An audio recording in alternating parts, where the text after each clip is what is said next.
said, don't ask what the country can do for you. Ignore these promises of what everyone's saying, what the country can do for you. He said, don't ask what the country can do for you, but ask what?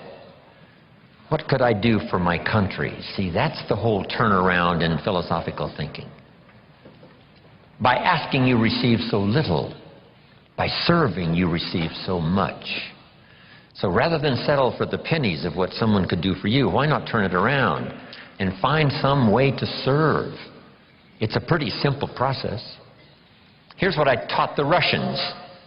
Johnny mows Mrs. Brown's lawn. She pays $3. Every time he mows her lawn, he collects $3. Thinking in terms of what could I do for my country? Surely Mrs. Brown is one of the members of the country.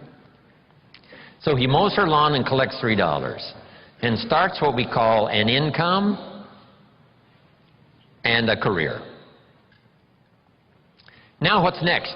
And here's what the Russians were excited about. What if Johnny gets Pete to mow Mrs. Brown's lawn? She still pays the $3, but now Johnny gives Pete $2 for mowing the lawn and keeps $1 because he's the one that got the work. Now we have the beginning of an entrepreneur. Now we have the beginning of fortune. Here's a good note to make. I started part-time on a little adventure learning skills and disciplines, and here's what I began to say with my little part-time job. I said, I'm working full-time on my job and I'm working part-time on my fortune. And the reason is because I found the mechanics. I found the philosophy. I started working it, serving other people. One way to serve is to mow Mrs. Brown's lawn and get the $3. The other way to serve is to get someone else to do it and you collect that extra money. Finding ways to serve.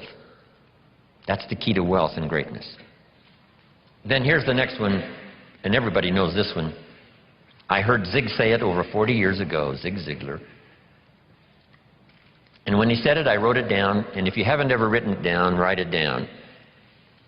If you help enough people get what they want, you can have everything you want. If you help enough people get what they want, you can have everything you want. When I heard Zig say that, I wrote it down, and maybe you want to do this. Underline the word everything. That's what was intriguing to me about this sentence. So these are the success equations. This is the wealth formula from the Bible, from John Kennedy, from Zig Ziglar. Now, make these notes. In the journey of personal development, one of the first things to learn is the lesson of the seasons. Let me cover as much of this as I can before we take our first break for the day. The lesson of the seasons. For your notes, life and business is like the changing seasons.